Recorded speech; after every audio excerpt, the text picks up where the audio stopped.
दादा ते माधुरी हत्ती आणा परत वंताऱ्यामधून लय भावना दुखवले. माधुरी हत्ती हत्ती आणा हत्ती. हत्ती हत्ती काय झालं? त्याला वंतारामध्ये घेऊन गेले. ते कोल्हापूरची हत्ती आहे. लोकांची लय भावना दुखवली त्या हत्तीमुळे. अरे माधुरी हत्तीचं माधुरी हत्तीच म्हणलो की त्या माधुरी हत्तीच्या बद्दल सुप्रीम कोर्टाने निकाल दिला आहे.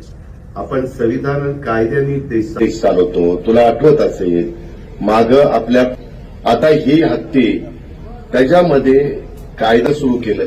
शेवटी तुम्हाला मला जसा जगण्याचा अधिकार आहे तसा पक्ष्यांनाही जगण्याचा अधिकार आहे आणि प्राण्यांनाही जगण्याचा अधिकार आहे. त्या प्रकारे त्या हत्तीनेचं झालं आणि म्हणून ती गेली. बाबा लय शेजला हत्तीनेचं लागलंय बाबा. तुला एकदा कुठं तरी हत्तीनेवर बसवतोस परंतु तू चांगल्या भावनेनं बोलला असेल. तू प्राणीप्रेमी असशील म्हणून ती भूमिका मांडली. त्याबद्दल तुझं दुमत नाही, तुझं अभिनंदन. पण मी पण त्याच्या खोलात गेलेलो होतो.